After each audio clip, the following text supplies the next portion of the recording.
Depuis la nuit des temps, les hommes ont aimé dresser des pierres, pour honorer leurs dieux ou pour graver leur mémoire. Les menhirs en sont les témoins les plus anciens et les plus mystérieux. Mais fait-on toujours des menhirs au XXe siècle ?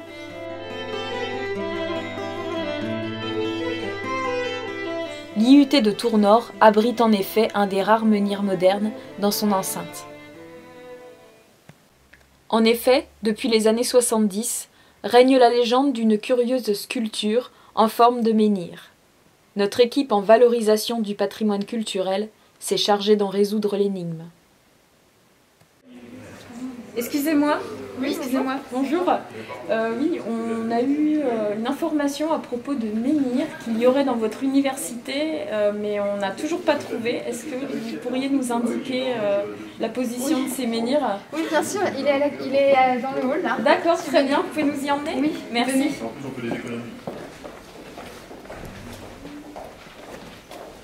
Voilà, ils sont là. Est-ce que ça vous plaît ? Il ne sert pas à grand chose, on va dire. Disons qu'il n'est pas très bien situé. Ouais. Ici, on le voit quasiment pas. Est-ce que vous auriez une idée pour le valoriser ou pour le détruire ? Qu'est-ce que vous en feriez, vous, si vous étiez responsable ?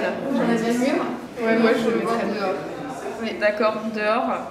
Qui était l'idée à l'origine ? Ça correspond.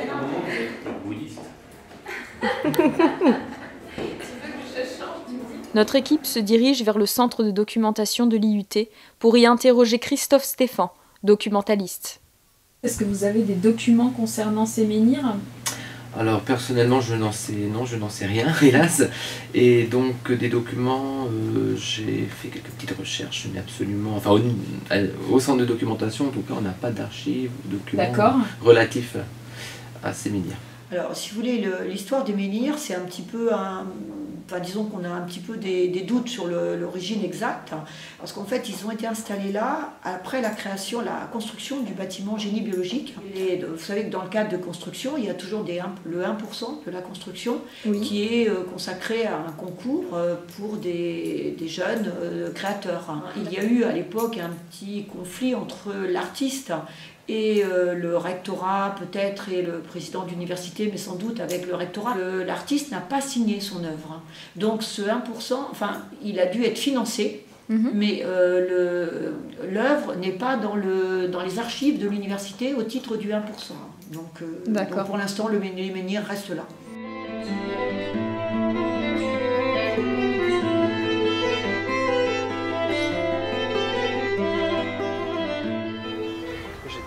Projet de décoration. Mais qu'est-ce que je vais bien pouvoir faire? Oh, et puis il y en a assez! Ah!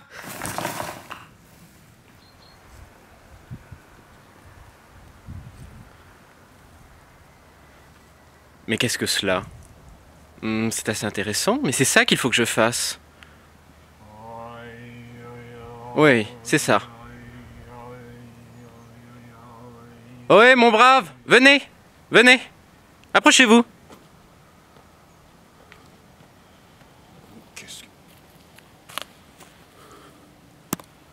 Oui, bah c'est bon, ça va. Comment est-ce qu'on fait ça? Mais enfin, c'est un symbole sacré. Tu ne peux pas en faire. Il te faut l'approbation des dieux, enfin. Tout le monde sait ça. Et un mécréant tel que toi pourra attendre bien longtemps. Mécréant. Mais je vais en faire un, moi, de menhir. Je vais même en faire 3. Ça sera ça, le projet de décoration.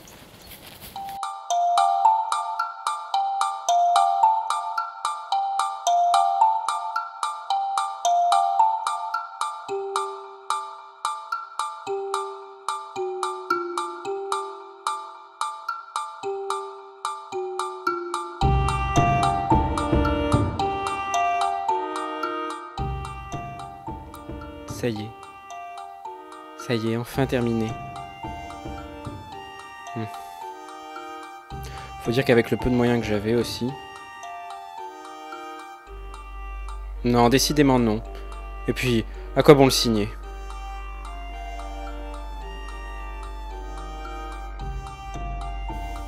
L'artiste n'ayant donc ni signé ni déclaré son œuvre, faute de matériel adapté, l'énigme des menhirs de l'IUT reste insoluble.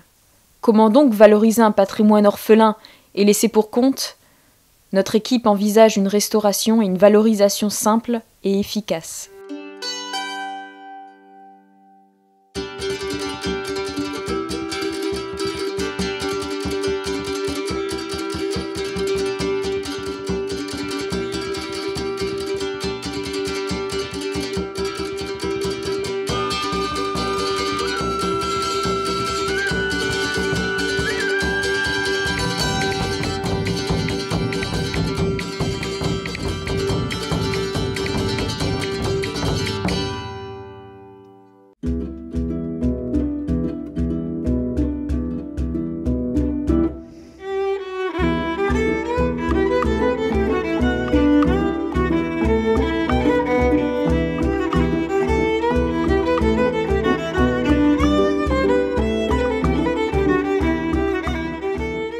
Mission accomplie, notre équipe se félicite.